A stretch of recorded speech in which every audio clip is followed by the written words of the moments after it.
Benoît Santoire, il est question dans ce congrès de protection, de proximité, de fragilité, des notions qu'on associe rarement à la profession de commissaire de justice. Sans vouloir être désagréable, l'inconscient collectif vous voit plutôt comme ceux qui profitent du malheur des débiteurs pour se servir au passage. Et pourtant, vous avez voulu faire de la protection des plus faibles un axe fort de ce deuxième congrès, et on voit que le sujet est vaste à travers la variété de nos interlocuteurs ce matin. Pourquoi ce choix ? Alors, vous savez, le commissaire de justice, c'est vraiment un juriste de proximité, un professionnel du droit, mais qui est au contact direct du justiciable tout au long de sa vie professionnelle, qui rentre au domicile des justiciables, qui rentre dans leur sphère privée. Le maillage territorial du commissaire de justice, il est extrêmement dense. 3800 consoeurs, confrères qui travaillent au quotidien, 15 000 collaborateurs qui se déplacent partout sur le territoire français. Et ça, c'est vraiment important. Et ça, on l'ignore souvent.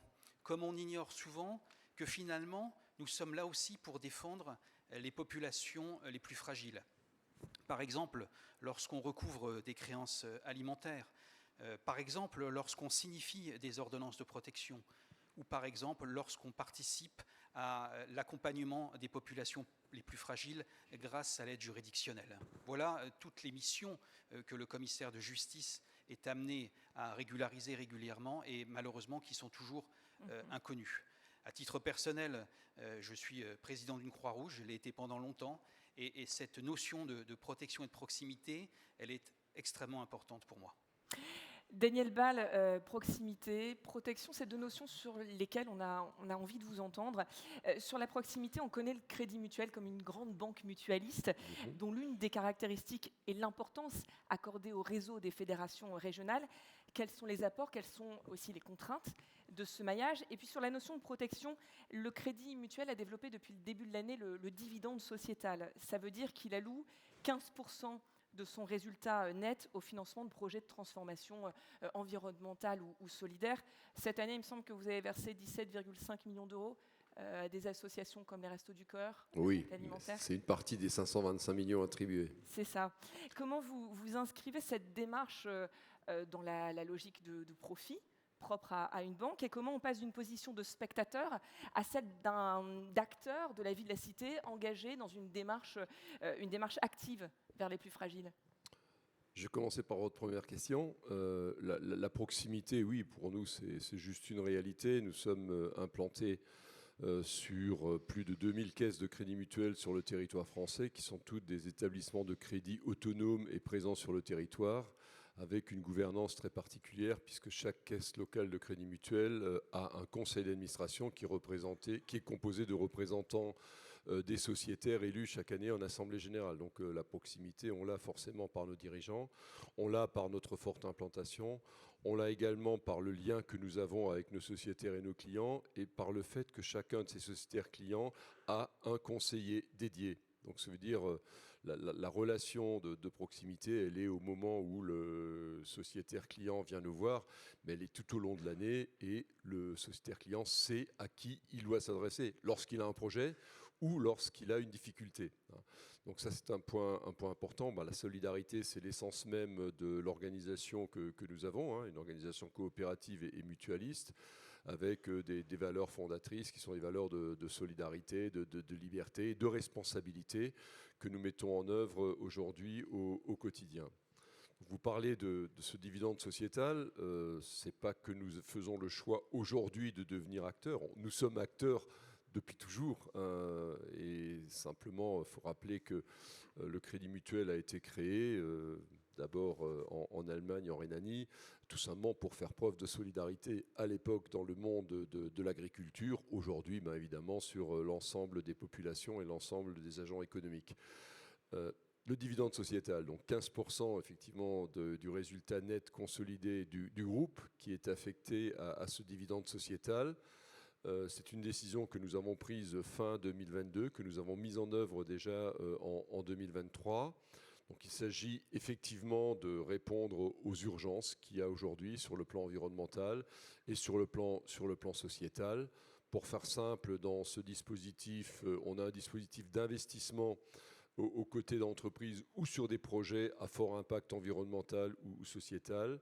Un deuxième volet qui est de permettre, sur un certain nombre d'opérations que nous réalisons, d'offrir des prestations, des services à des tarifs en dessous de la moyenne. Bon, par exemple, on a choisi d'être particulièrement aux côtés des associations de proximité auxquelles nous offrons la relation bancaire, c'est-à-dire qu'il n'y a absolument aucun frais pour le fonctionnement. La carte est gratuite, l'accès aux conseillers évidemment également, la banque à distance également.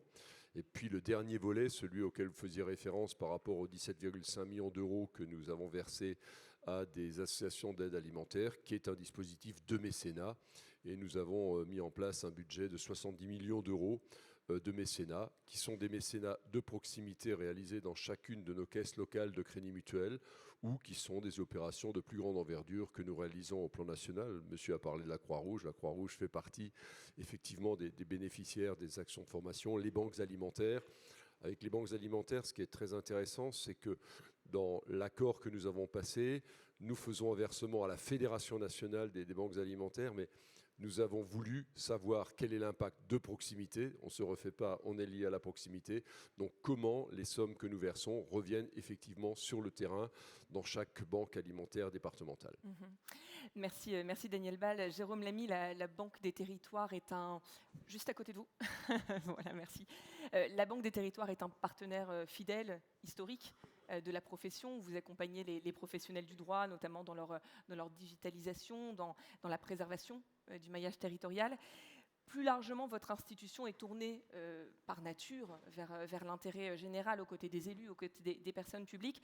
Expliquez-nous comment vous concevez ces partenariats dans une démarche plus large de protection de la cohésion sociale. Alors l'intérêt général, c'est l'ADN de la Caisse des dépôts. La Caisse des dépôts, elle a été créée en 1816 pour protéger les fonds des Français et pour réaliser un certain nombre de missions d'intérêt général. Donc aujourd'hui, on est toujours plus de 200 ans après dans cette dynamique-là. On l'a fédérée au sein d'une entité de la Caisse des dépôts qui s'appelle la Banque des Territoires pour rassembler tous les moyens de l'établissement public qui agissent pour réduire les fractures territoriales dont il a été question dans l'intervention précédente et aussi pour lutter contre les inégalités sociales. Alors oui, l'intérêt général, c'est notre préoccupation au quotidien. Et la cohésion sociale et territoriale l'est également. C'est notamment le cœur de notre plan stratégique pour les prochaines années. Et puis c'est aussi le cœur de nos actions qu'on mène au quotidien. Déjà, au travers de notre engagement qu'on a pour les professions juridiques, notamment les commissaires de justice, parce que les valeurs qui sont portées de proximité territoriale par ces professions juridiques, par les commissaires de justice, on les partage complètement à la Banque des Territoires. Et la notion, par exemple, de maillage territorial, la présence au plus près de nos concitoyens pour leur permettre un égal accès aux droits, où qu'ils soient et qui ils soient, est pour nous pleine de sens. Donc on le fait à travers de notre métier de banquier de ces professions. On le fait, comme je le disais, à travers des dispositifs qu'on met en œuvre pour favoriser le maillage territorial, pour le consolider aussi, parce qu'on voit que c'est jamais gagné et que dans les évolutions des cartes d'installation qui marquent le rythme de ces professions, on voit que c'est un enjeu sur lequel il faut être vigilant pour ne pas le perdre de vue. Et puis la cohésion sociale, on l'adresse à la Banque des Territoires par plein d'autres façons différentes. Je vais citer par exemple ce que l'on fait en matière d'inclusion numérique. On a équipé ces dernières années 8 millions de foyers en fibre, en prise pour accéder à la fibre, donc pour accéder au très haut débit, sur des zones rurales, sur des zones où les opérateurs commerciaux n'allaient pas. Ce sont aussi nos actions pour favoriser l'accès aux services publics et aux services administratifs. On a été très porteur et très moteur dans le cadre de l'installation des France Services. Aujourd'hui, c'est un succès puisque plus d'1 million de concitoyens se rendent dans ces France Services pour obtenir de l'information. Et puis c'est aussi tout ce qu'on fait à travers nos différents sites. Mon compte formation, mon parcours handicap ou encore cyclade.fr pour récupérer les avoirs en déshérence. Bref, un ensemble d'actions qu'on met en œuvre parce que pour nous, elles concourent toutes à cette cohésion sociale et territoriale qui fait partie de nos missions. Merci Jérôme Lamy. Je vais vous demander de passer le micro à Nicolas Fleuriou. Nicolas Fleuriou, parler de protection des plus fragiles peut sembler a priori incompatible avec le recouvrement des impayés. Pourtant, un impayé, c'est ce que vous nous dites, affecte autant le créancier que le débiteur, qui ont tous les deux un intérêt à trouver une solution, et si possible à l'amiable. Il produit également des externalités négatives au-delà de la relation créancier-débiteur sur le cercle social, sur le territoire. Quel regard vous portez sur ces externalités et comment l'action de vos adhérents revêt une dimension sociale pour y remédier ? Merci. Je suis côté entreprise, donc quand on parle de recouvrement, on parle de recouvrement des impayés et des retards de paiement sur une société en tant que telle. Je représente à peu près 1000 membres adhérents. Nous, notre travail en tant que credit management, parce que je ne sais pas si ça parle à tout le monde cette notion, c'est quand on accorde un délai de paiement à une société, tout simplement on a vendu un bien ou un service et on n'est pas payé tout de suite. D'où cette notion de crédit. Ça représente à peu près 800 milliards d'euros, donc ça c'était en 2021. C'était 732, 712 milliards d'euros il y a 5-6 ans, 7 ans. Et à côté de ça, c'est intéressant à voir parce que ça montre comment les sociétés en France se financent à court terme. Parce que les délais de paiement, quand c'est facturé, c'est 60 jours nets ou 45 jours nets. Évidemment, il peut y avoir des retards en plus. Quand on compare au crédit bancaire court terme, donc quand on enlève l'immobilier, ce qui est remboursable à plus d'1 an, on est plutôt sur une zone de 150 milliards, 160 milliards d'euros. Donc ça veut dire qu'au quotidien, les sociétés entre elles se prêtent davantage que par le crédit. Parce que c'est beaucoup plus facile d'avoir un délai de paiement vis-à-vis d'un fournisseur, c'est souvent gratuit, on n'augmente jamais les tarifs, ou quasiment très peu de sociétés le font quand elles accordent un délai de paiement, et par conséquent, on est plus que sur une relation commerciale, on est sur un partenariat, et généralement les partenariats c'est plutôt du long terme ou du moyen terme. Quand une société cliente vient faire appel à un fournisseur, le fournisseur généralement il fait une analyse de solvabilité. Dans la majeure partie des cas, un délai de paiement peut être accordé, il n'y a quasiment jamais besoin de demander une sûreté, une garantie, parce que au pire du pire, on joue sur le délai de paiement. À côté de ça, sur la partie recouvrement, si jamais ça se passe mal et que malheureusement on a des impayés, il faut aller creuser auprès de son client pourquoi on n'est pas payé. Il y a plusieurs raisons. Contrairement à ce qu'on pense, la majeure partie du temps, la raison n'est pas un problème de trésorerie. Quand vous avez un client qui a un problème de trésorerie, l'idée derrière, c'est d'échanger et plutôt de négocier un échéancier. Pour une raison très simple, c'est que si vous allez au tribunal, peut-être que vous allez le mettre en risque de défaillance, alors qu'il pourrait survivre et vous pourriez contribuer au fait qu'il ait une relation commerciale avec vous en tant qu'inbonis et société solvable. À côté de ça, on s'aperçoit beaucoup que c'est souvent des délais de paiement qui sont subis quand ils sont longs par rapport à des processus absurdes. Donc là, la relation commerciale, elle est simple. Il y a tout intérêt à se mettre d'accord sur comment on facture, à obtenir les bons de commande en temps et en heure, plutôt que d'envoyer l'artillerie lourde. Pour terminer, parce que ça ne sert à rien de faire appel à nos amis commissaires de justice pour se faire payer quand il s'agit juste d'un problème technique et administratif. À côté de ça, depuis le Covid, mais surtout c'est une tendance de fond depuis 15 ans, nous, nos adhérents, ont l'habitude de transiger. L'option tribunal de commerce pour faire recouvrer est une toute petite partie du spectre. Généralement, le recouvrement, c'est de l'amiable. Ça coûte d'ailleurs 5 fois moins cher pour un fournisseur. Et pour le client, c'est de l'avantage important parce que la relation clientèle, on est sur de la finance, une relation financière.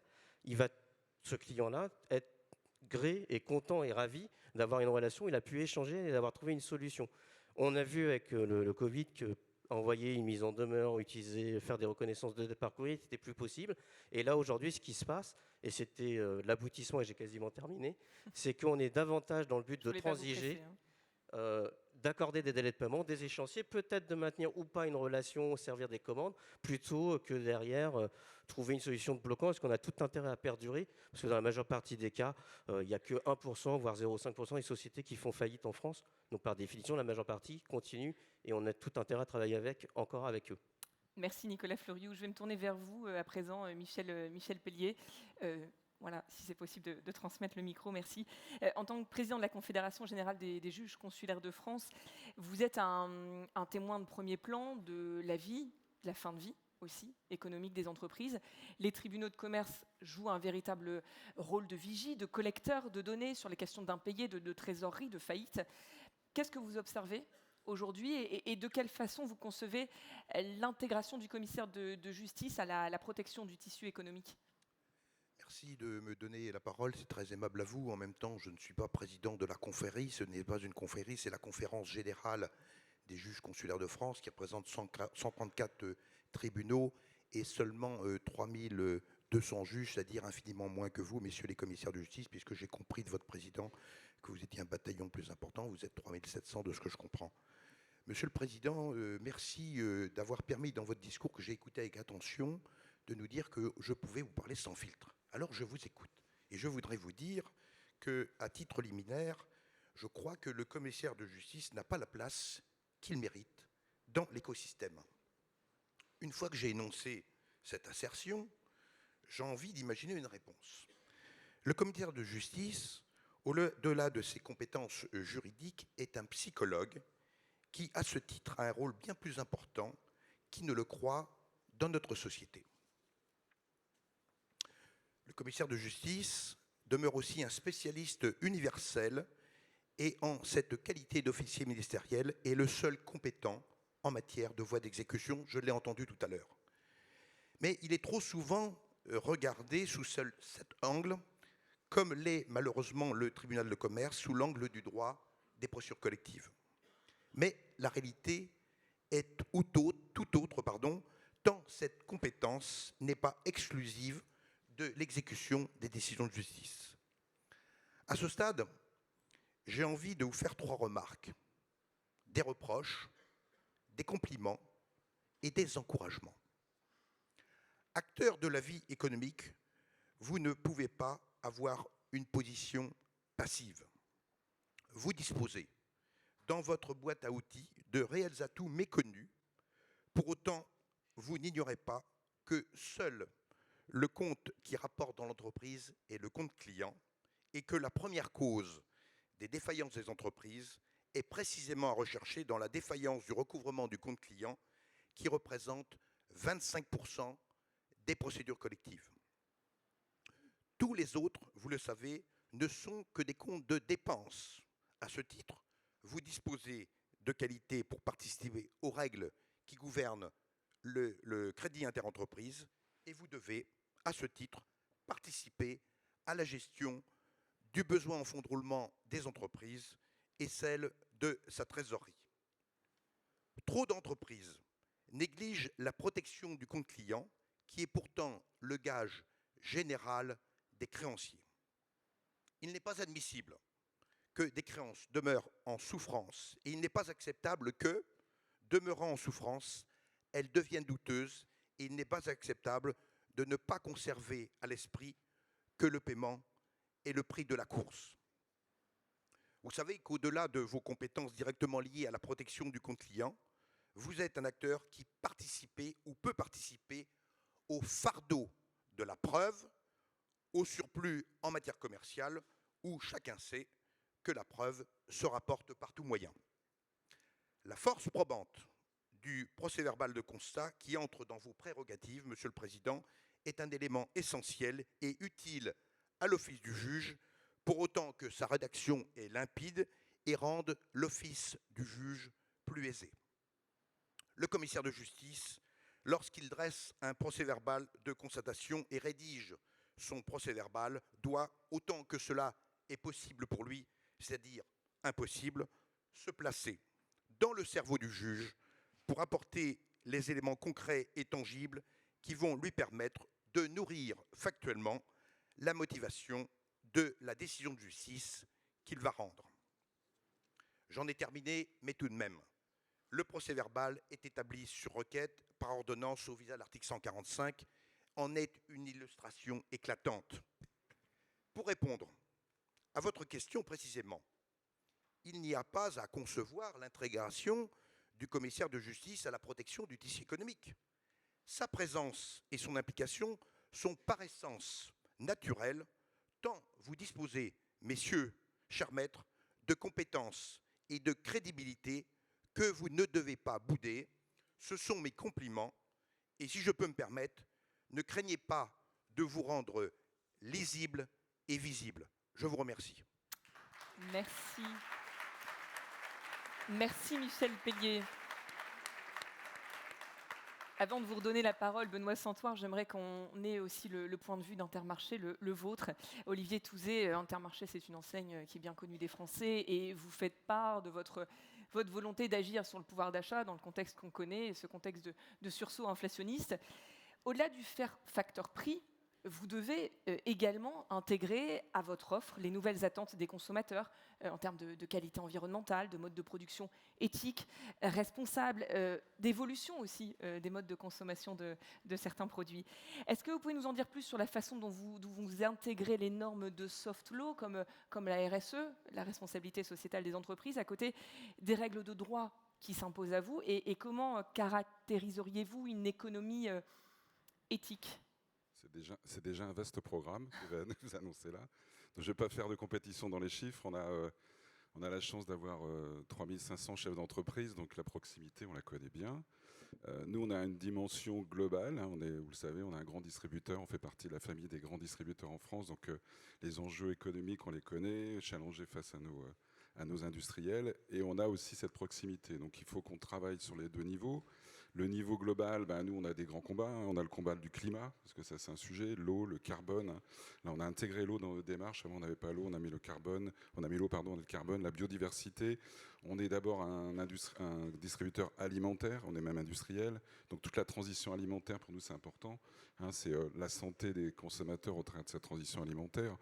On en parlait avec Georges, que je connais bien, c'est la partie NutriPass. On a lancé un NutriPass, on s'est rallié au Nutri-Score. Donc ça montre aussi l'engagement de la distribution au sens large vers la santé des consommateurs.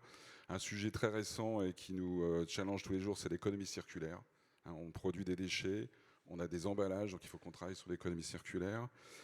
L'évolution du travail, on se challenge beaucoup sur la marque employeur pour récupérer des collaborateurs dans nos points de vente. Au niveau du siège social, au niveau de la région parisienne, il n'y a pas de problème. Quand on est dans les territoires, c'est plus compliqué de fidéliser et de faire de l'attractivité dans les métiers qui restent difficiles, pénibles, hein, il ne faut pas le cacher. Donc on cherche à faire de la QVT, de la qualité de vie au travail pour ses collaborateurs. Et puis l'énergie, bien sûr, c'est un sujet.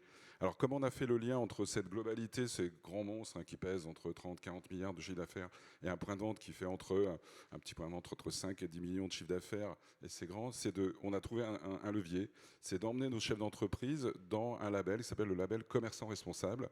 On en a 200 qui sont labellisés aujourd'hui, on espère en avoir 400 l'année prochaine. Et ce label, il reprend tous les principes de l'ISO 26000 et il amène vers le territoire les chefs d'entreprise qui se posent des questions en disant « Mais moi, toutes ces normes qui me descendent, parce qu'on leur descend les obligations, comment je vais les appliquer ?» Donc ce label les met en chantier. On ne parle pas d'ISO 26000 avec le champ d'entreprise, on est très, très pragmatique, très concret. On parle de clients, on parle de collaborateurs, on parle d'énergie, on parle de déchets, on parle de communication responsable et on les amène vers une démarche de progrès. Hein, c'est ça la démarche, donc sur plusieurs mois. Ça prend 6 mois pour se faire labelliser et après ils en trouvent des bénéfices qu'on ne pensait pas. Cohésion d'équipe, attractivité, fidélité des collaborateurs. On a des magasins qui ont montré qu'ils avaient créé des postes d'ambassadeurs RSE dans le point de vente, qui prennent les choses en main. Ce sont des vendeurs classiques d'un rayon en magasin de bricolage ou magasin alimentaire, et ils s'engagent dans ces démarches. Donc ça, c'est vraiment une réussite.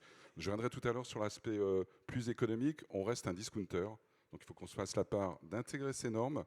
Et je le dirai tout à l'heure, comment ça fonctionne chez nous. Voilà. Merci Olivier Touzé, on reviendra vers vous effectivement un petit peu plus tard. Avant de passer à la suite, quelques mots peut-être Benoît Santoire sur ce qui vient déjà d'être dit. Non, juste une remarque sur un point commun entre l'intervention de Michel Pellier et de M. Touzé. C'est vraiment la notion d'anticipation. Anticipation pour finalement une meilleure performance économique. Il n'y a pas vraiment de consommation sans des clients qui sont vraiment insérés. Il n'y a pas de justice sans les justiciables. Et ce que je vois au niveau des commissaires de justice, c'est que davantage d'assignations délivrées à personne, c'est moins de jugement par défaut. Et s'il y a moins de jugement par défaut, c'est forcément plus de créances recouvrées. En matière commerciale, lorsqu'on va vers du recouvrement amiable de créances commerciales qui ne sont pas contestées, et bien lorsqu'il y a plus de médiation, lorsqu'il y a plus de recouvrement participatif, d'intervention du commissaire de justice en amont, alors finalement, on a réussi quelque chose. Et là aussi, on arrivera à recouvrer plus facilement de l'impayé. Merci Benoît Santoire. Marie-André Blanc, je me tourne à présent vers vous. On va évoquer la dimension sociale, bien sûr. Avec votre intervention, l'UNAF est en prise directe avec les nouveaux modes de vie, avec les nouvelles familles, mais aussi avec les nouvelles fractures sociales, telles que l'explosion des travailleurs pauvres, l'isolement grandissant des personnes éloignées du maillage des services publics, ou le non-recours massif aux aides sociales, et Aurore Berger en parlait tout à l'heure. Qui sont ces nouveaux publics à protéger? Comment améliorer le diagnostic économique, le diagnostic social nécessaire à une meilleure prise en charge? Et quel partenaire est pour vous le commissaire de justice?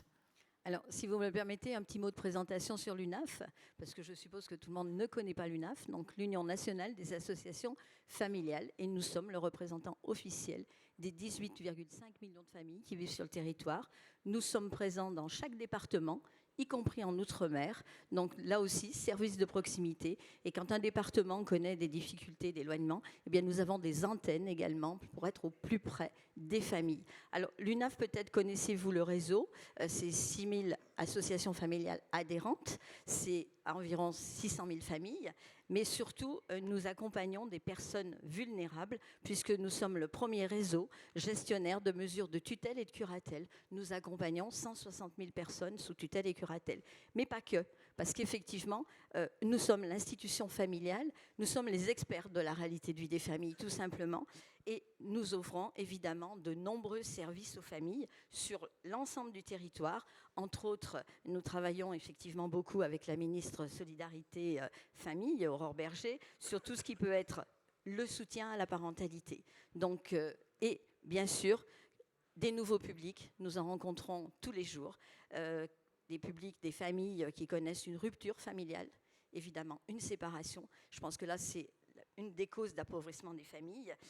Nous avons aussi des nouveaux, je dirais, des nouvelles personnes qui viennent nous rencontrer, entre autres des retraités qui n'ont pas anticipé la perte de pouvoir d'achat du passage de la vie active à la vie de retraité.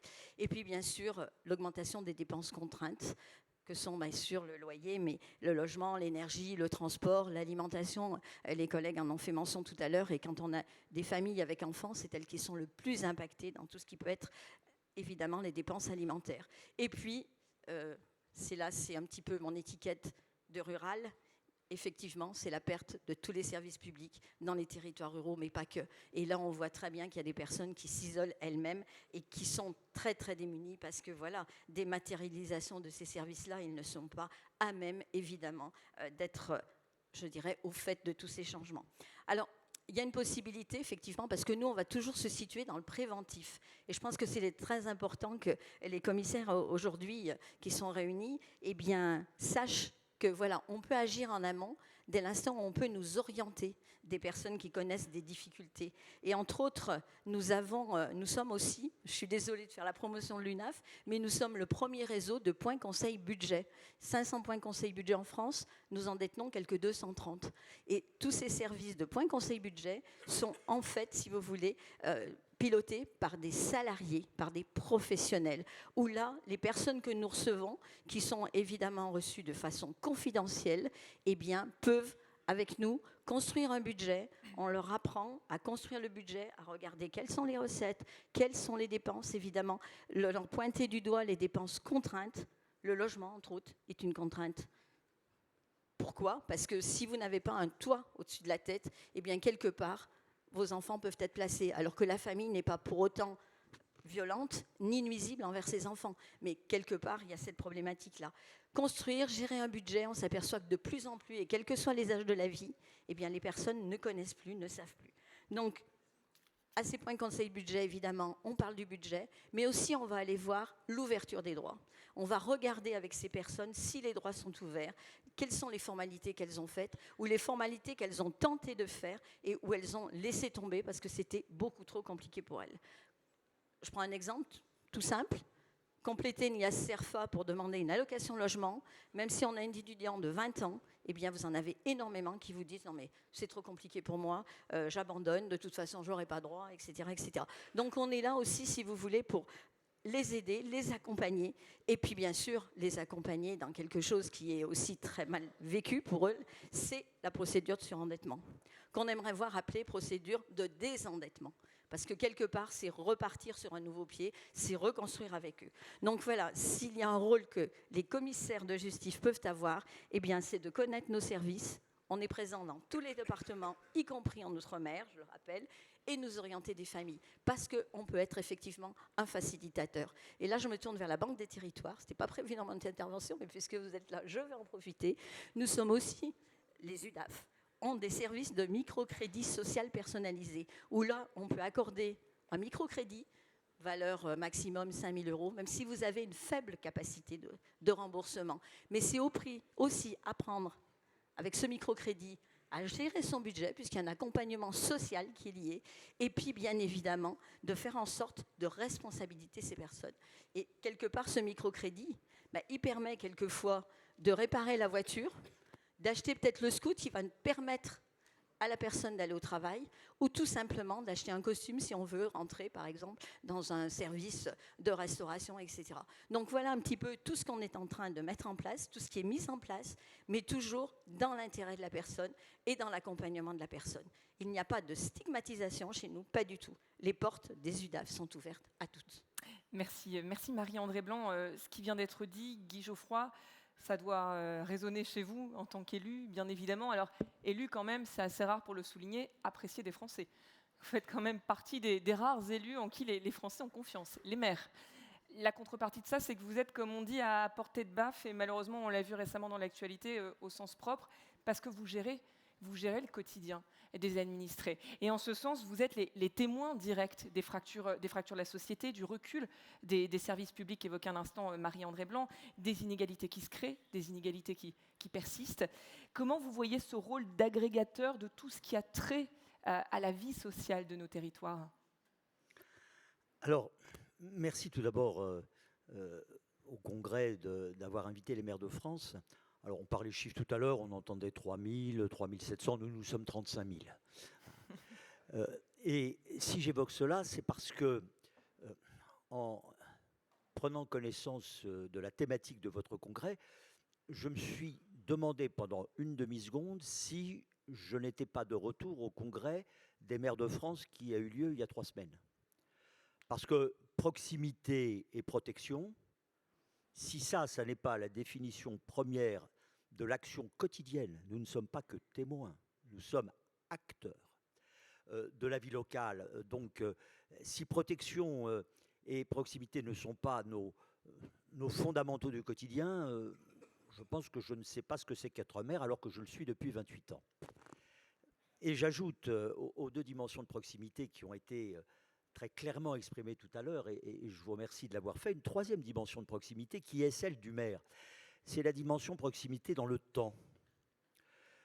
Je le dis souvent et je le redis devant vous parce que, comme vous mettez en avant à juste titre le rôle social qui est le vôtre, vous les commissaires de justice, moi je dis souvent, et je le revendique, que le maire est le premier travailleur social en proximité dans notre pays.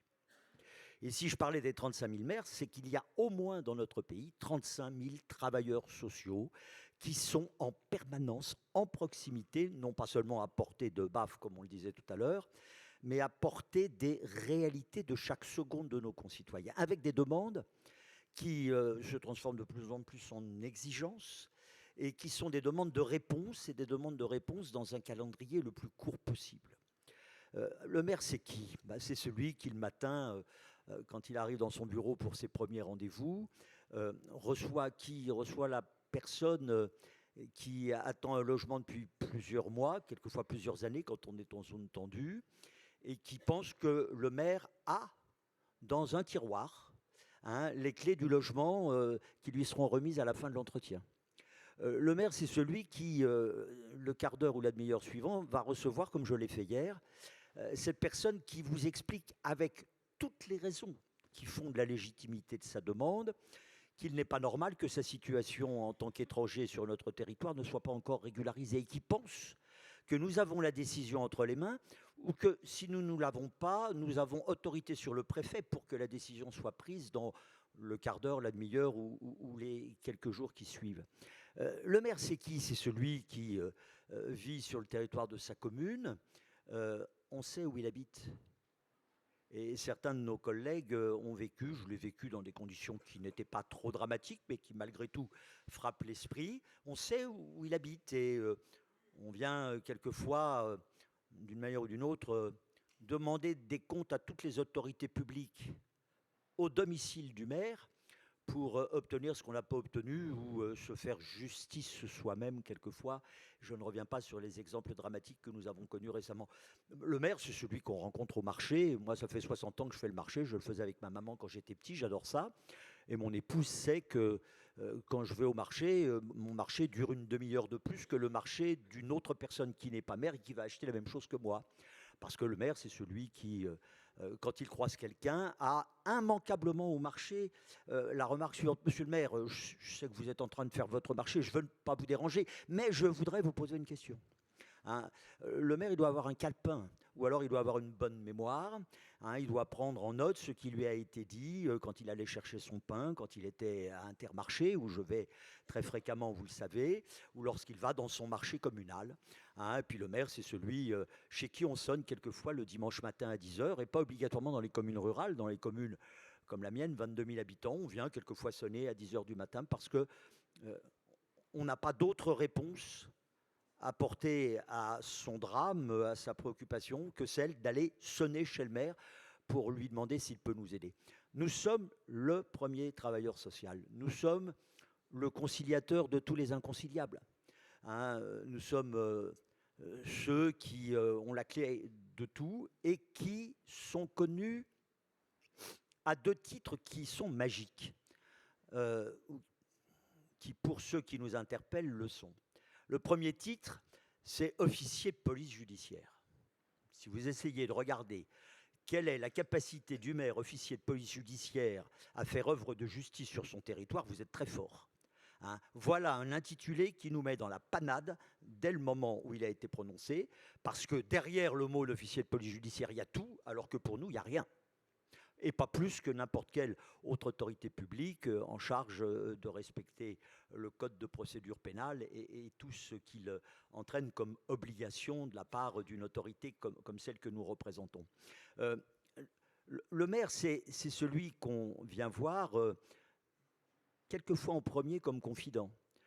Bon, certains ici le savent certainement, et Nicole Gage la première. Bon, j'ai comme caractéristique, quand j'étais parlementaire, d'avoir été l'auteur, le co-auteur et le rapporteur des 2 premières lois de lutte contre les violences faites aux femmes, en 2006 et en 2010. J'en suis très fier. Eh bien, j'ai reçu, je reçois moins, mais encore, j'ai reçu énormément de femmes victimes de violences qui, avant même d'avoir vu un avocat, avant même d'avoir vu un travailleur social professionnel, avant même d'avoir pris toute initiative, venaient me voir, moi, le maire, de surcroît connu pour son action sur ces sujets, et me faisant des confidences que probablement on n'aurait pas fait en direction d'une personne tout aussi capable d'entendre cette confidence et peut-être plus capable d'en faire, disons, le continuum dans une action vers la solution et vers l'amélioration de la situation. Donc, en fait, nous sommes les frères du quotidien de ce que vous êtes, vous les commissaires de justice. Nous avons d'ailleurs souvent besoin de vous. Nous avons besoin de vous lorsque, appelés à trancher, si on peut dire, un conflit de voisinage, des gens qui s'engueulent pour rien et qui nous demandent de régler la question, nous suggérons de s'appuyer sur des éléments objectifs, et vous êtes là pour fournir ces éléments objectifs. Nous avons besoin de vous lorsque, étant pourtant, ce qui est le cas de ma commune, complètement en phase avec mes obligations légales pour l'accueil et l'habitat des gens du voyage, j'ai à faire face à une installation illégale sur mon territoire et que je souhaite bien évidemment qu'il y soit mis fin extrêmement rapidement parce que moi, je respecte la loi et j'attends que ceux qui ne le font pas se décident à le faire et vous êtes décisifs. Donc en fait, moi, pour conclure ce propos, avant peut-être d'avoir à répondre à une autre de vos questions tout à l'heure, je voulais dire que l'avenir d'un pays, et c'est ce que disait récemment le président de la République quand il disait au Conseil national de la refondation, où je représente l'AMF, qu'il fallait peut-être moins donner la priorité à la norme et peut-être la donner plus à l'initiative locale, et je partage complètement son point de vue, encore faut-il qu'il se concrétise. je pense que l'avenir de notre pays tient dans la clarté des décisions au niveau national, mais surtout dans la capacité à les mettre en œuvre au niveau local. Et à ce titre, tous les acteurs qui sont ici réunis et qui sont réunis grâce à vous, partagent cette vocation qui est d'être de fait, même si ce n'est pas notre métier de base, les travailleurs sociaux au service de l'harmonie du territoire, de la diminution des déséquilibres et des inéquités, et finalement de la préparation pour chacun d'entre nous et chacun de nos concitoyens d'un avenir, s'il ne sera pas meilleur, pourvu qu'il soit moins mauvais. Merci. Merci Guy Geoffroy.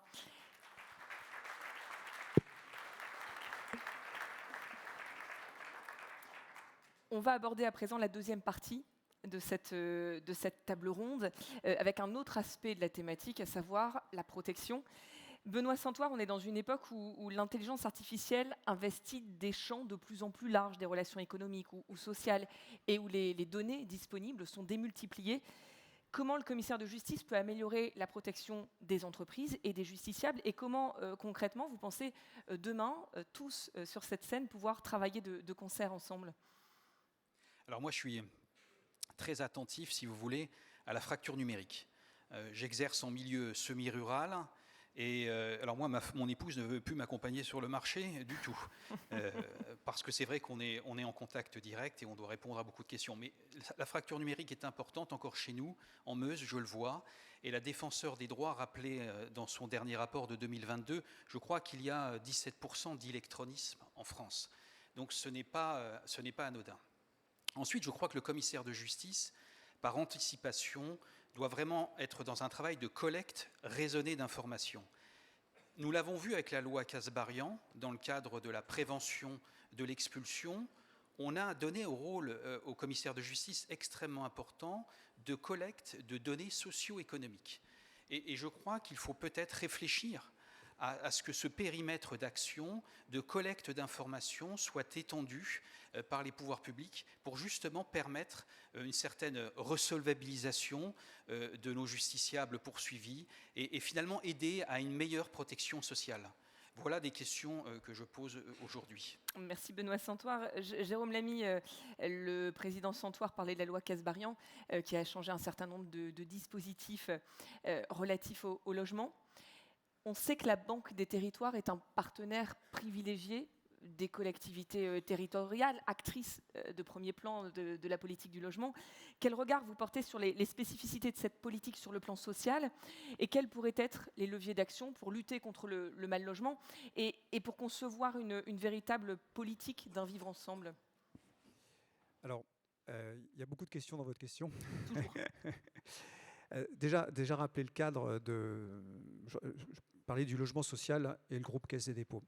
Le groupe Caisse des dépôts et la Caisse des dépôts en tant que telle est un opérateur majeur du logement social par le fait qu'elle est centralisatrice d'une grande partie de l'épargne réglementée et que cette épargne réglementée, elle la transforme pour faire des financements de long, voire de très long terme. On parle de 50 ans, même 80 ans. Pour des emplois d'intérêt général qui sont fixés par le ministère des Finances et évidemment au premier rang desquels figure le logement social. Donc on a un rôle extrêmement fort dans la dynamique de la politique du logement social en tant qu'à la fois financeur et à la fois opérateur. Notre filiale CDC Habitat, c'est le deuxième opérateur de logement social en France. Alors aujourd'hui, dans un contexte où le contexte économique international fait que la production de logement social est extrêmement limitée, voire quasiment à l'arrêt, dans un contexte où le parcours de logement individuel est en train de se gripper, nous, on joue pleinement notre rôle contracyclique et on continue à financer, on continue à investir en matière de logement social. On ne désempare pas. Ces 4 dernières années, on a construit ou acquis plus de 250 000 logements sociaux. Pour les 4 prochaines années, la dynamique est la même. On va construire ou acquérir 250 000 logements sociaux. Parce que pour nous, il ne faut pas arrêter. C'est des tendances de long terme, c'est des investissements et des financements qui nécessitent qu'on ne s'arrête pas. Parce que dès que vous désamorcez la pompe, le temps de reprise est extrêmement long. et le décalage par rapport aux besoins de la population ne fait que croître. Alors tous ces logements sociaux, ils adressent des publics très différents, ils sont destinés à la location pour des publics très différents. Et par rapport à la question que vous posez sur le mal logement, en fait, nous, on a un rôle très fort et une vocation très ancrée, qui est celle de lutter contre le mal logement et de favoriser l'inclusion par le logement. Vous disiez, madame, que la première chose pour chacun d'entre nous, c'est d'avoir un toit. Et évidemment, on partage votre point de vue. Il est clair que tous les publics doivent pouvoir avoir un logement, y compris les publics en très grande précarité. Donc on a des financements qui permettent de s'adresser à ces publics-là. On lutte contre l'exclusion par le logement. On accueille tout type de population. On favorise aussi le maintien à domicile des personnes âgées, des personnes en situation de handicap. Et pour ce faire, on produit du financement, comme je disais, sur des durées très longues. On a un prêt, par exemple, qui va à 80 ans, qui permet à la fois de construire et à la fois d'acquérir du foncier. Donc on a cette politique de construction, puis on a aussi une très forte politique de rénovation. On a un programme là, de 300 000 rénovations sur ces 4 prochaines années de passoires thermiques. Parce que aussi l'enjeu du mal logement, c'est l'enjeu de la qualité du logement, c'est l'enjeu aussi de la capacité du logement à faire face aux aléas climatiques et notamment la conséquence qui est le renchérissement du coût des matières premières qui pèse très fortement sur les capacités des ménages. Donc nous, on est vraiment très engagés sur ces dynamiques-là.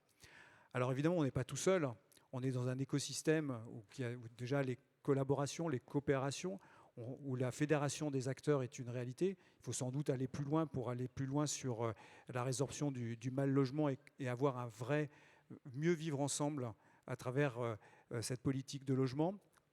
Bien évidemment, monsieur le maire, les collectivités locales sont moteurs et sont des acteurs incontournables, évidemment, dans ces politiques de logement social. Sans vous, rien ne se pourrait se faire. Donc, il faut le rappeler. Et pour nous, c'est aussi une réalité et surtout une évidence. Et je voudrais juste citer un exemple qui est un petit peu en marge par rapport à mon propos. C'est le programme Action Cœur de Ville.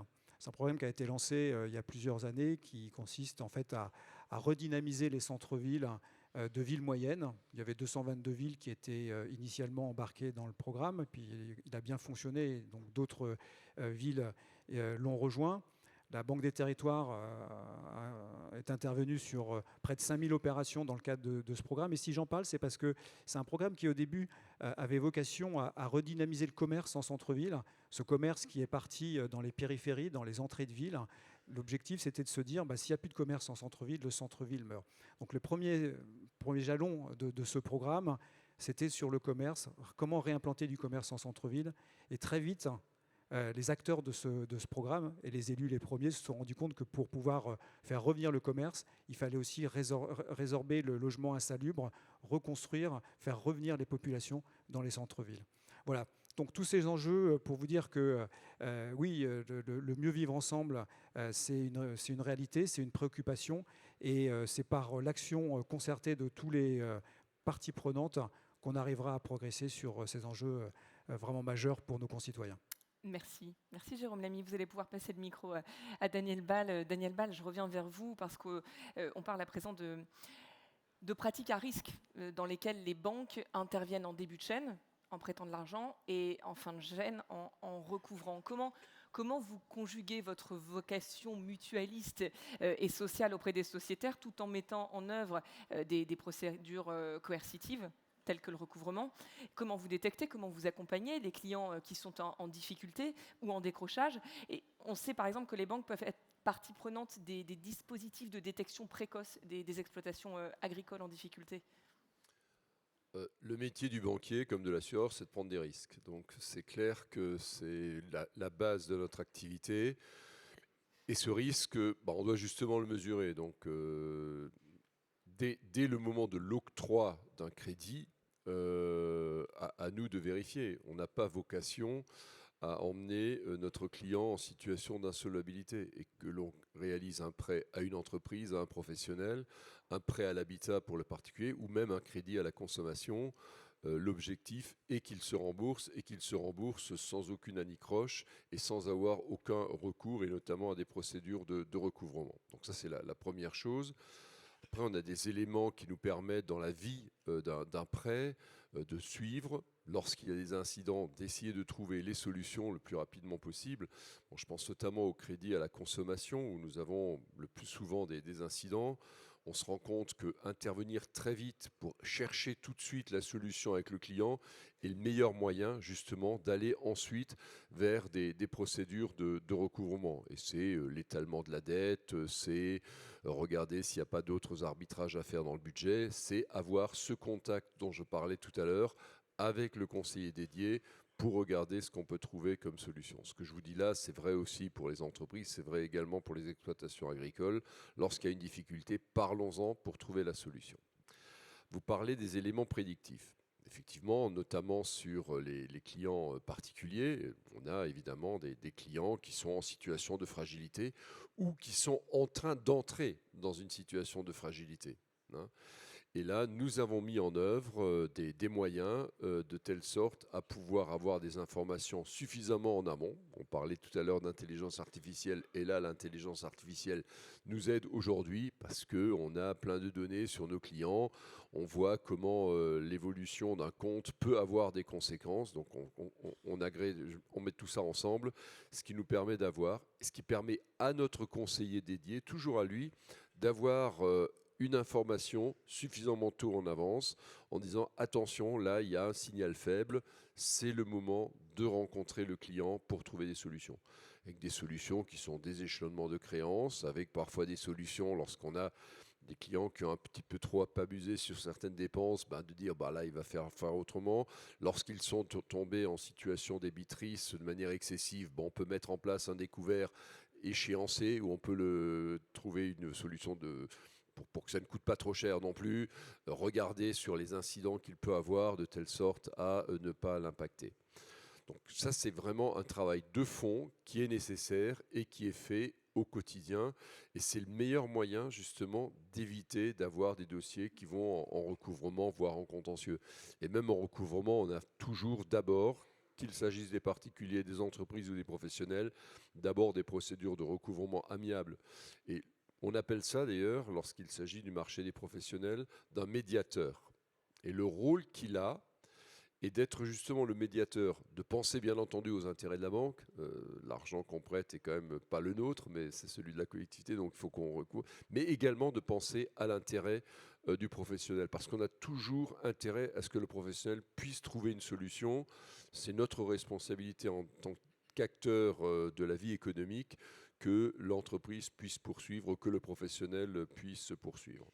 Un dernier mot concernant la clientèle vraiment fragile que nous détectons, à laquelle nous proposons, c'est une obligation aujourd'hui légale, de proposer une offre qu'on appelle l'offre clientèle fragile, qui permet de ne pas avoir trop de frais, de ne pas avoir trop d'incitation à dépenser au-delà de sa capacité, notamment en contrôlant, en ne mettant pas de chéquier, en ayant des cartes à contrôle systématique lors des paiements. Donc là aussi, l'offre telle qu'elle est prévue par la réglementation aujourd'hui prévoit qu'elle ne peut pas être à plus de 3 € par mois. Pour cette clientèle fragile, nous avons décidé depuis 2021 de limiter ça à 1 € par mois, ce qui est vraiment le strict minimum. Faire gratuit, c'est juste pas possible, et puis ça n'aurait pas de sens et on verrait plus le service qui est rendu.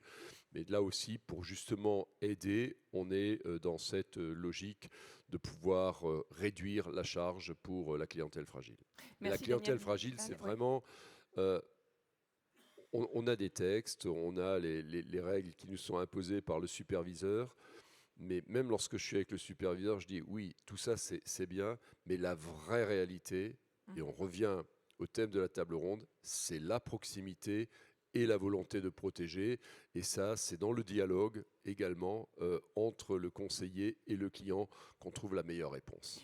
Merci Daniel Ball. On a envie d'avoir, Nicolas Floriou, votre regard. Bien évidemment, la distribution du crédit, elle est indispensable, bien sûr, pour le développement économique. Mais elle est, on l'a entendu, aussi un facteur de décrochage. Quand une personne rencontre un accident de la vie, et on l'a vu d'ailleurs pendant la crise du Covid, ça a fait exploser les situations économiques dégradées à un niveau quasi systémique. En tant que crédit manager, vous avez dû imaginer de nouvelles pratiques, vous avez dû adapter vos process. Plus généralement, vous êtes amené à travailler sur toute la chaîne de créance au travers de ce que vous appelez le prospect to cash, qui intègre une prévention de l'insolvabilité, puis s'il le faut, un traitement de recouvrement allant de l'amiable au judiciaire. Est-ce que vous pouvez nous en dire plus sur l'approche que vous développez, et est-ce qu'il est possible d'ailleurs de parler d'un recouvrement à plus-value sociale ? Allô ? Oui, pour recouvrement à plus-value sociale, il est très simple. Quand vous recouvrez, vous êtes en contact avec des personnes, parce que derrière le business, c'est l'histoire d'êtres humains derrière. Vous allez être payé, vous allez peut-être trouver des solutions, des échéanciers, des échelonnements, et derrière, la personne va pouvoir traverser une difficulté avec une solution que vous, en tant que fournisseur, vous lui avez trouvée. Donc là, par définition, vous lui avez trouvé une solution à un paiement qui est, quand on regarde, la seule vraie obligation qu'un client doit par rapport à son fournisseur. Comme vous lui avez trouvé cette solution, vous avez fait preuve de... et vous avez transigé, vous avez négocié, vous avez accepté dans un échange donnant-donnant, la plus-value, elle est tout simple. Il a pu poursuivre son activité commerciale, il n'est pas allé en état de cessation de paiement, donc il est redevable d'une manière ou d'une autre. Après, la liberté contractuelle fait qu'il peut continuer à travailler ou pas avec vous, mais d'une manière ou d'une autre, ce client-là, dans cette relation financière avec vous, il vous est reconnaissant et vous allez généralement le conserver. Parce que vous avez fait un geste qui était de ne pas aller au tribunal pour être recouvré. Et de l'autre côté, derrière, lui, tout simplement, il a pu mettre en place, rééchelonner toutes ses dettes, parce qu'il n'y a pas que les dettes vis-à-vis des fournisseurs, les dettes fiscales, il y a les dettes bancaires. Puis, dans la majeure partie du temps, vous êtes amené à travailler sur un moyen long terme. D'un point de vue de nos adhérents, nous, notre but, c'est de leur dire, vaut mieux une mauvaise transaction qu'un procès. Tout simplement parce qu'on ne peut pas tondre un œuf. Quand un client n'a pas de trésorerie, peut-être qu'il vaut mieux attendre quelques temps, quelques mois avant de voir qu'il peut se refaire. Et deuxièmement, c'est remettre les choses en perspective. Aujourd'hui, on parle d'explosion de défaillance. Moi, je suis plutôt sur les entreprises. Alors effectivement, derrière les entreprises, il y a des emplois en jeu, donc des histoires de vie humaine. Mais c'est remettre les choses en perspective. Pourquoi ? Parce qu'avant le Covid, il y avait à peu près 59 000 défaillances par an sur la décennie qui précédait environ. Ça, c'était une année plus ou moins normale, avec des années au-delà de 60 000, quand il y a eu la crise des dettes souveraines, la crise des subprimes et l'année 1993, qui est bien connue. Là, depuis la crise Covid, avec le quoi qu'il en coûte, en 2020, on a eu 33 000 défaillances. Comparé à 59 000, c'est peanuts, on va dire, d'une manière ou d'une autre. En 2021, on a eu 29 000 défaillances. L'année dernière, on a eu 40 000, et cette année, on arrivera probablement légèrement au-dessus des 55 000 défaillances. Donc ça veut dire que quand on regarde d'un point de vue macro, c'est mieux qu'une année normale. Donc il faut remettre les choses en perspective. Remettre les choses en perspective, ça veut dire aussi d'aller plus loin. Parce que dans ces secteurs-là, évidemment, d'un point de vue macro, globalement, le système est plutôt résilient. Il y a des secteurs qui souffrent davantage. Surtout quand on compare à l'année 2019, on voit que l'hébergement, restauration, de tête, ils ont 29% de défaillance en plus.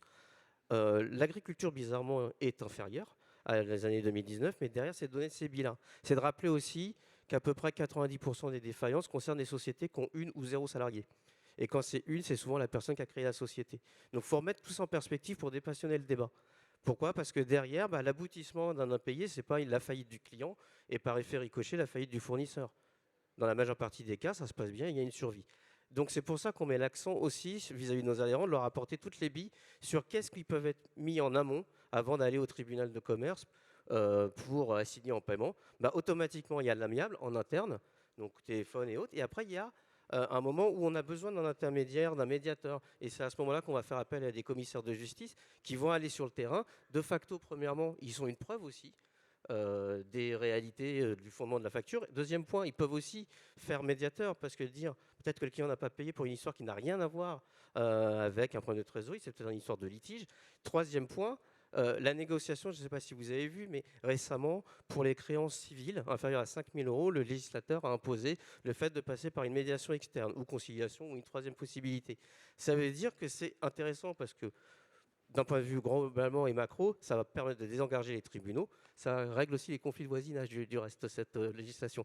Et surtout, ça remet l'accent sur le fait qu'au bout d'un moment, il faut transiger et négocier parce que c'est un échange donnant-donnant et c'est une relation commerciale. Sur les créances commerciales, on n'est pas affecté par cette législation, mais le but, c'est toujours, il y en a deux.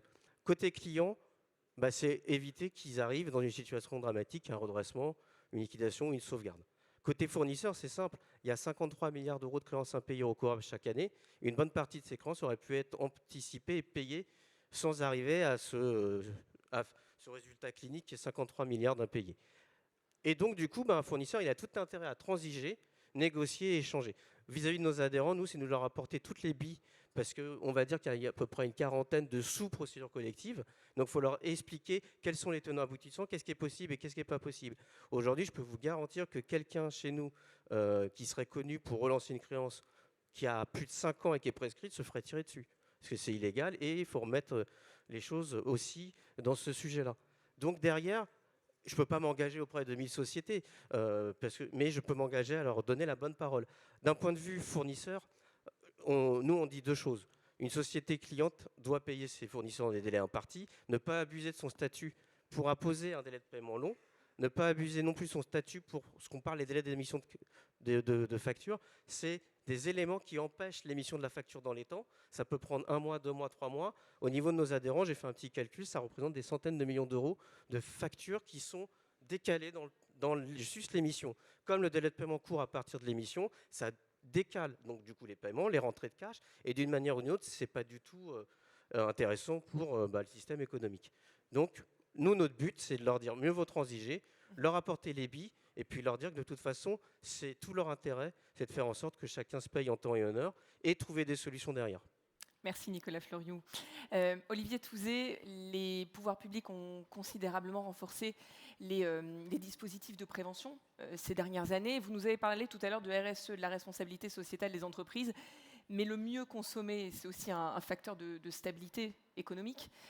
Pour la société, il permet d'éviter les surcoûts liés au décrochage social via une prise en charge par les collectivités. Comment vous voyez cette protection à la fois individuelle et collective ? Alors moi, pardon, oui, ça marche. Moi, j'appellerais quand même les mots du fondateur du groupe Pont des Mousquetaires, il y a 53 ans, qui disait qu'il fallait apporter le bien-être au plus grand nombre en jouant sur les rouages de l'économie. C'était déjà une phrase très RSE. Et quand je regarde les publics et partenaires autour de notre point de vente, nous, on doit avoir une protection multi-opérateur. C'est-à-dire que on a une protection vis-à-vis de l'agriculture, on a une responsabilité, on est transformateur de produits par nos usines et on achète des produits transformés et on a l'obligation aujourd'hui, c'est un sujet qu'on aborde, de conserver cette souveraineté agricole française et de voir comment on peut contractualiser avec ces agriculteurs pour leur donner de la visibilité, parler beaucoup de crédits, d'aide, pour leur donner de la visibilité sur la production française. Ça, c'est important. On ne peut pas allier tout parce que le commerce, c'est de la négociation. Donc, il faut qu'on le fasse dans une petite partie. Mais ça progresse bien et tous les distributeurs s'y mettent pour aider l'agriculture. On voit des fonds qui sont mis en place pour les assurances, pour les agriculteurs, pour aider les agriculteurs à prendre des vacances et mettre des personnes pendant qu'ils sont en vacances. Enfin, il y a plein de projets qui sont mis en place pour aider les agriculteurs. Ça, c'est la première cible. La deuxième cible, c'est nos fabricants. Aujourd'hui, on a un devoir de protéger nos fabricants. Il y a 25 ans, on les a protégés sur la qualité, on les a aidés. On a 1000 partenaires qui fabriquent nos marques propres. La marque de distributeur, c'est que 90% de transformateurs français sur le territoire français. Donc on a cette obligation de conserver ce savoir-faire français. Et donc maintenant, il faut qu'on transforme avec eux la RSE chez eux. C'est-à-dire qu'ils sont soumis aux mêmes obligations que nous. Et donc il faut qu'ensemble, on co-construise ce que va être demain l'emballage, le produit vertueux qui sera dans nos rayons. La troisième cible que j'ai notée, moi, c'est la partie collaborateurs. On a 150 000 collaborateurs sur le territoire français qui sont plutôt en zone rurale, hors des régions citadines. Et 150 000, c'est 150 000 familles qui sont employées chez nous et qui aussi ont des cousins, des amis qui nous connaissent. Donc on a aussi ce devoir de les amener, de les fidéliser, de leur donner un salaire correct et de leur donner de la qualité de vie au travail. Ça, c'est aussi notre troisième sujet, c'est de la protection. Le quatrième relais, je dirais, c'est les clients. Les clients, donc on est discounter, on fait partie des trois distributeurs discounters en France, donc il faut qu'on propose des produits discount. Donc à des niveaux qualité réglementaire, santé, sécurité qui soient optimales. On ne peut pas jouer sur la sécurité et la santé de nos clients. Donc on a des premiers prix, on a des marques distributeurs en marque nationale. On l'a vu depuis le début de l'année, avec l'inflation, nos marques distributeurs se portent très très bien. Donc on voit bien que le consommateur, il a trouvé dans les marques distributeurs, tous distributeurs confondus, une réalité de qualité, une réalité économique. D'accord ?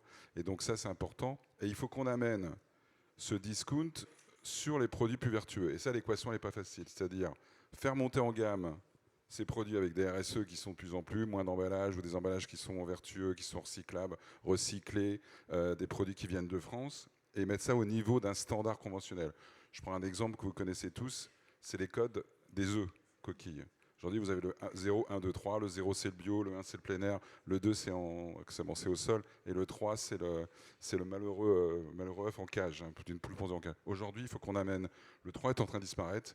Il faut qu'on amène le 2 au niveau du 3. Il y a encore 6 à 10 centimes d'écart entre un code 3 et un code 2. Donc, il faut qu'on fasse la bascule. Et comment on fait la bascule? C'est avec des aides qu'on va avoir. Comment on va amener les agriculteurs dans cette transformation. Elle est compliquée. Passer d'un élevage en cage à un élevage sur le terrain. Un bâtiment, c'est en 200 000 à 300 000 euros pour le transformer. Donc, il faut l'aider à faire cette transformation. Ça ne prend pas une journée, ça ne prend pas 2 journées. Cette transformation agricole, elle prend, et je me retourne vers les financiers, elle prend entre 5, 10, 15 ans. Donc ça, c'est un sujet. Comment on va faire passer cette agriculture française vers des pratiques plus vertueuses, hein, c'est la base de nos produits alimentaires de qualité et de santé, hein, tous ceux qui sont autour de la table, et comment on va aussi la garder en compétitivité face à l'Europe, puisque derrière, on a quand même des productions agricoles européennes qui se développent et qui ont aussi envie de se faire connaître avec des démarches vertueuses. Voilà les enjeux sur ces quatre relais. Et ce n'est pas une équation simple. Oui, voilà. on l'a bien compris. Merci Olivier Touzé. Je me tourne vers vous à présent, Guy Geoffroy, parce que depuis ce matin, on parle beaucoup de l'insolvabilité des plus fragiles, de resolvabiliser ces plus fragiles. Le logement, vous l'avez évoqué tout à l'heure, on le sait, c'est un facteur d'exclusion. Son coût peut être aussi un facteur d'éviction. La politique du logement, la politique de l'habitat, la politique sociale, ce sont des compétences. C'est les compétences des maires et des communes. Comment les élus locaux appréhendent leur rôle d'accompagnement et du maintien du lien social dans un contexte de recul du maillage des services publics? Et comment vous percevez la contribution des commissaires de justice à cette action publique? Alors, sans vouloir rectifier votre propos, je voudrais apporter un petit bémol. Les maires ont un atout qui est en même temps leur talon d'Achille. C'est ce qu'on appelle la compétence générale.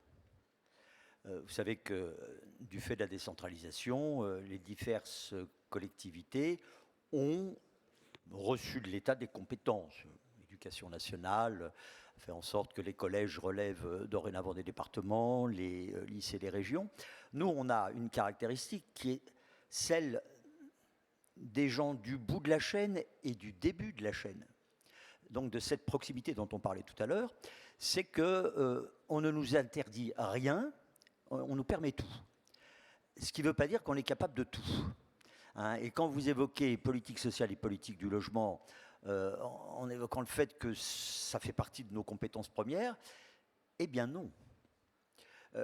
Politique sociale, la première collectivité compétente, c'est le département. L'aide sociale obligatoire, c'est le département. Les CCAS, qui sont de plus en plus présents, actifs, et qui ont besoin de plus en plus de moyens, c'est l'aide sociale facultative, mais qui, pour beaucoup, est l'aide sociale décisive. Et j'y viendrai sur la question du logement. De la même manière, le logement en tant que tel, c'est une compétence de l'État qui a des partenaires, des relais à tout niveau, au niveau des autorités publiques, mais également au niveau de tous les partenaires qui sont ici avec nous. Hein, les partenaires, on a la Caisse des dépôts et autres, les banques qui participent au financement du logement social. Mais malgré tout, nous sommes directement concernés lorsqu'il y a une difficulté et lorsque, en particulier, on est à quelques encablures d'une mesure d'expulsion dans le logement social. Alors, il faut d'abord se rappeler que la politique du logement dans notre pays est en crise profonde. L'État, le gouvernement souhaite décentraliser la politique du logement. Moi, j'ai récemment dit au ministre Christophe Béchu que la décentralisation, ça ne consiste pas à décentraliser les problèmes, c'est à décentraliser les politiques, à condition que ces politiques existent. Hein, petit codicile que j'apporte, hein, et petit clin d'œil que je fais à mes amis du gouvernement. Prenons un exemple très concret. Une famille arrive devant le CCAS, devant son conseil d'administration, pour une demande d'aide, avec une multiplicité de facteurs de fragilité du contexte familial. On doit de l'argent partout. Et on doit en particulier de l'argent qui a constitué une dette de loyer importante, laquelle va conduire à une expulsion, une demande d'expulsion, et quelquefois avec recours à la force publique. Quel est le rôle, cette fois-ci incontournable, de la commune? Eh bien, c'est de permettre l'arrêt de la descente aux enfers, hein, de faire en sorte que par une intervention ciblée du CCAS sur la reprise du paiement des loyers, on puisse réenclencher le dispositif du Fonds de solidarité de logement. Et c'est vrai que cela, même si ça n'est pas notre compétence première, si d'autres pourraient et devraient le faire à notre place, c'est nous qui le faisons parce que nous sommes les plus près de cette réalité. Et à ce titre, nous avons besoin, dans le quotidien de l'analyse des situations familiales, de connaître les autres éléments qui fragilisent le contexte budgétaire familial pour justement faire les bons choix. Il y a des moments où il vaudra mieux qu'on paye une facture d'eau, une facture d'électricité, puis il y a le moment où il faudra qu'on laisse à d'autres ou à personne le soin de payer cette facture d'eau et d'électricité, mais que par contre, hein, on réenclenche la reprise du paiement des loyers pour justement réenclencher le Fonds de solidarité logement dont je faisais état tout à l'heure. Donc, en fait, on a une compétence de fait. Et cette compétence de fait, on s'efforce de l'assumer le moins mal possible, avec une différence fondamentale par rapport à l'État. Tout à l'heure, j'entendais parler du quoi qu'il en coûte. L'État peut se permettre le quoi qu'il en coûte, parce que l'État, il fait fonctionner la planche à billets, même pour son budget de fonctionnement. Or, le quoi qu'il en coûte, les collectivités locales n'y ont pas droit, parce que nous sommes astreints, et fort heureusement, à une stricte égalité de nos dépenses et de nos recettes de fonctionnement, hein, avec un seul indicateur et un seul levier, qui est le levier fiscal, sur lequel on n'aime pas trop appuyer, mais malgré tout, quelquefois, on en a besoin. Merci Guy Geoffroy. Marie-Aimée Blanc, j'aimerais bien qu'on revienne sur ce que vous avez évoqué tout à l'heure sur le non-recours massif aux prestations sociales. Je parle sous votre contrôle, je crois que c'est évalué à 10 milliards d'euros, c'est bien ça? Oui, tout à fait, c'est une somme importante. Est-ce qu'on pourrait concevoir une autre forme de resolvabilisation des personnes fragiles, justement en luttant contre ça, et comment on peut mieux sensibiliser les intervenants, comme les commissaires de justice, à ces droits? Alors, je voulais revenir effectivement sur la problématique du logement, si vous me le permettez. C'est vrai que c'est le premier poste de dépense dans le budget familial. Et je pense, voilà, monsieur le maire vient de faire écho des CCAS. Il faut savoir que les UDAF ont des militants familiaux dans tous les CCAS. Nous sommes membres de droit. Donc, bien évidemment, nous sommes un interlocuteur privilégié. Mais comme le disait monsieur le maire, effectivement, c'est lui qui est en première ligne. C'est lui qui va savoir que, par exemple, le centre de loisirs n'est pas payé. C'est lui qui va savoir si la cantine n'est pas payée, etc. Et là, il existe, dans la protection de l'enfance, il y a une mesure qui peut être actionnée par le juge des enfants, mais évidemment, où les maires peuvent aussi, avec les caisses d'allocation familiale, actionner ce dispositif. C'est la mesure judiciaire d'aide à la gestion du budget familial. Donc là, ça veut dire que la première intervention d'un travailleur social, ce qu'on appelle un délégué aux prestations familiales, quand elle intervient, elle se rend au domicile des familles. Bien évidemment, elle va tenter, avec les familles, d'établir le budget et de procéder immédiatement au paiement du loyer, parce que c'est vraiment la problématique première, et puis de gérer les prestations familiales dans l'intérêt de l'enfant. Donc c'est une mesure qui est mal connue, et je pense que c'est de notre rôle aussi de la faire connaître, parce que vous pouvez tout à fait vous en saisir. Et qu'est-ce qu'on voit? C'est évidemment qu'autour de cette mesure judiciaire d'accompagnement à la gestion du budget familial, donc elle a un acronyme très compliqué, c'est la MJAGBF. Alors on va parler d'AGBF, ce sera plus simple, mais voilà, il faut savoir qu'elle existe et qu'elle porte absolument de l'efficacité, parce qu'elle permet aux familles, certaines familles aussi, de revenir autonomes. C'est une mesure qui est très courte dans le temps, c'est pas une mesure de tutelle ou de curatelle, c'est une mesure qui va durer peut-être en moyenne 3, 4, 5 ans. Et puis, vous avez des familles qui vont redevenir autonomes. Donc, c'est là où il y a aussi quelque chose à faire connaître, mais surtout de responsabiliser les familles. Il y a autour de cette mesure, évidemment, de l'accompagnement au soutien à la parentalité. Et on voit très bien actuellement comme il y a une problématique de soutien, d'accompagner les familles dans leurs problèmes de parentalité. Donc, voilà cette mesure-là dont je souhaitais bien évidemment faire écho auprès de vous. Elle est très importante, elle mérite d'être connue parce que c'est quelque chose qui n'est pas du tout onéreux dans le budget de l'État. Ça n'a rien à voir avec un placement d'enfant au niveau coût.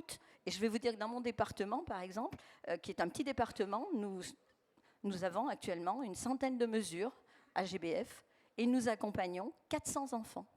Donc, c'est dire, l'enfant reste au cœur de sa fratrie, au cœur de sa famille, etc. Donc, il y a vraiment une efficacité qui est prouvée. Et je voudrais revenir aussi sur un autre salarié que nous avons chez nous, ce sont les conseillers numériques. Nous en avons dans les UDAF, mais nous en avons aussi chez France Service. Nous sommes membres de droit de France Service. Donc, nous sommes là pour aider les familles qui viendraient, les personnes, évidemment dans toutes les démarches administratives, parce que comme on le disait tout à l'heure, l'électronisme, ça touche énormément de personnes. Puis je pense qu'on est tous appelés un jour à vieillir, et c'est tant mieux. Mais on va être aussi des exclus du numérique à un moment. Donc je pense que les conseillers numériques sont là, et en toute confidentialité, vraiment, j'insiste là-dessus, de dire démarches administratives, consultation, compte bancaire, éventuellement accompagner une personne en recherche d'emploi, regarder les offres d'emploi sur Internet. Et évidemment, quelque chose qui est très important, c'est d'appréhender les risques liés au numérique. Et là, je veux parler des arnaques, où certaines familles se trouvent très, très démunies. Une fois qu'on a cliqué là où on ne doit pas cliquer, c'est difficile de venir en arrière. Donc voilà, moi je pense que vous, les commissaires de justice, bien évidemment, vous pouvez orienter ces publics vers nos services, naturellement. Et je pense que, si vous me le permettez, en conclusion, je vais dire... Il y a la diversité des familles, la diversité des territoires, la diversité des services, bien sûr, la proximité dans les territoires, le soutien aux familles dans tout ce qui est le préventif. Et je pense qu'il faut bien inclure que les familles sont la base de notre société. C'est là où nous construisons les citoyennes demain. Et quelque chose que j'aime à dire, c'est quand la famille ira bien, les familles iront bien, notre pays ira nettement mieux. Il faut donner confiance aux familles et faire confiance aux familles, si vous me le permettez. Voilà ce que je souhaitais avoir comme message envers vous. Merci. Merci Marie-Aimée Blanc. Et on abordera, vous évoquez la question du numérique, elle sera abordée cet après-midi au cours d'une nouvelle table ronde. Michel Pellier, avant de vous donner la parole, Benoît Santoire, pour la conclusion de cette matinée. Michel Pellier, vous avez de votre côté beaucoup travaillé sur la prévention des difficultés des entreprises comme vecteur de préservation des emplois et donc de protection sociale. Vous avez édité un livret qui est sous-titré « Détection, anticipation, traitement », c'est-à-dire un triptyque d'actions qui pourrait être associé aux commissaires de justice dans leur domaine d'intervention. La contribution des juges consulaires à la sauvegarde des entreprises par la conciliation, par l'apaisement des conflits n'est plus à démontrer. Et je sais que vous avez souhaité renforcer les synergies avec les commissaires de justice. Comment, plus précisément, vous concevez votre rôle de protection ? J'observe, chère madame, merci de me donner la parole presque en fin de conclusion pour me dire que vous êtes dans la confidence de ce qui nous unit au commissaire de justice.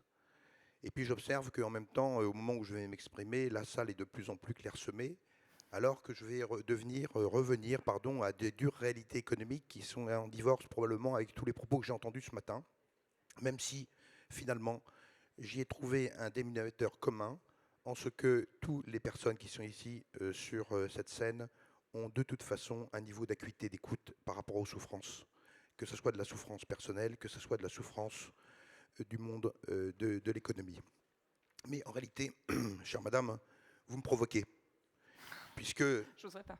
Mais si, puisque vous savez bien, le commissaire de justice, celui qui finalement nous intéresse tout particulièrement ce matin, avec ses multiples qualités, doit continuer, y compris au stade de la procédure des procédures collectives, à protéger ce fameux compte client et plus encore de le recouvrer. Hermès, alias Mercure, je rappelle qu'il est le dieu du commerce, mais il est aussi le dieu des voleurs. Le commerce est basé, vous le savez, sur la confiance. Et la confiance, monsieur le représentant des maires de France, c'est comme la liberté. elle ne se décrète pas, elle se conquiert. Comment concevoir, par conséquent, qu'un créancier puisse accepter de concéder au-delà des délais de paiement offerts à son débiteur, d'imaginer un plan d'apurement de ses dettes sans la démonstration de la croyance de son engagement? C'est votre rôle, messieurs les commissaires de justice. Il entre dans vos prérogatives de mesurer cette confiance, et cette confiance ne peut que se mesurer à l'aune de ce que pour autant le débiteur justifie lui-même de la croyance qu'il a dans l'engagement qu'il va prendre. C'est le cautionnement. Pourquoi voudriez-vous que le créancier offre des délais supplémentaires de paiement si le chef d'entreprise lui-même ne croit pas dans l'engagement qu'il prend? Le cautionnement constitue, vous le savez, cette preuve par 9. Il vous appartient de rédiger des actes en ce sens. Et puis tout à l'heure, j'ai entendu beaucoup parler de la médiation, de la conciliation. Oui, ok, tout ça je comprends très bien. C'est une volonté d'ailleurs du garde qui nous parle de la justice participative. Mais dans le même temps, on sait tous que lorsqu'on est perdu, il faut revenir aux fondamentaux. Et vous, les juristes commissaires de justice que vous êtes, vous savez que vous vous rappelez, vous n'ignorez pas, vous vous rappelez encore que le Code de procédure civile nous enseigne que le juge, effectivement, faute de conciliation, entre en voie de condamnation. Et c'est la raison pour laquelle le président du tribunal est aussi quelqu'un de l'écoute, et que même si, lorsque je fais ma marché en Bretagne, très loin de là où j'habite, je ne suis pas interpellé, j'ai effectivement au sein du cabinet un certain nombre de gens qui viennent me voir et pour lesquels j'ai à écouter leurs souffrances, et sans doute infiniment moins bien que les élus du territoire, monsieur le maire, mais là aussi, nous essayons d'apporter notre contribution, tant il est vrai que les souffrances du chef d'entreprise existent, et c'est la raison pour laquelle vous connaissez la fameuse association APESA qui vient en aide pour les souffrances psychologiques du chef d'entreprise. Mais le commissaire de justice, pardon, j'allais dire commissaire-priseur, ou l'huissier de justice, en tout cas les commissaires de justice, établissent les inventaires dans le cadre des procédures collectives avec une vraie méthodologie. Monsieur le Président, vous avez à inventorier les valeurs d'exploitation. Vous parliez tout à l'heure, un de mes voisins me parlait des valeurs incorporelles, vous parlez des valeurs de réalisation, vous parlez des biens, des stocks frappés de la clause de propriété, la fameuse reine des sûretés, des biens en location ou en crédit-bail, des biens frappés de nantissement, ou encore les gages sur stock avec ou sans dépossession. C'est là encore, je le disais tout à l'heure, le gage général des créanciers de la procédure dans lequel les opérations d'inventaire, c'est-à-dire vos travaux, doivent être réalisés, je vous le dis ici solennellement, avec le maximum de célérité, aussi pour des raisons de crédibilité. Le tribunal est garant des intérêts en présence et des créanciers qui sont représentés par les mandataires judiciaires, qui ne peuvent et ne doivent pas être laissés pour compte. C'est une question de justice et c'est un principe d'égalité devant la loi. Monsieur le Président, le commissaire de justice, dans le cadre de la réalisation éventuelle des actifs, se doit d'effectuer des recherches du marché pour valoriser nécessairement au mieux et tirer le meilleur prix de la réalisation de ces actifs et des investissements des créanciers. Pour conclure, on comprend naturellement les douleurs que va supporter l'entreprise défaillante. Et finalement, la patte humaine de cette entreprise, ce savoir-faire, celui qui n'est pas valorisé au bilan de l'entreprise, et en cette période délicate pour elle, le commissaire de justice, par son intelligence et par sa compétence, devra savoir assurer l'équilibre au service de l'intérêt social et sociétal. Je vous remercie. Merci Michel Pellier. Merci à toutes et à tous de nous avoir partagé vos retours d'expérience, vos réflexions aussi. Ça nous a permis d'avoir une approche globale de ces questions de proximité et de protection. Benoît Santoire, quelle conclusion peut-on tirer de ces échanges ? Il y a un acteur dont on a peu parlé finalement, c'est l'État. Comme quoi l'État n'est pas la solution à tout. Et je vois qu'ici, chacun, finalement un petit peu dans son coin, est une véritable sentinelle sociale au service de la proximité et de la protection de nos concitoyens. Je vous remercie toutes et tous d'avoir participé à ce débat très enrichissant pour notre profession. Merci infiniment.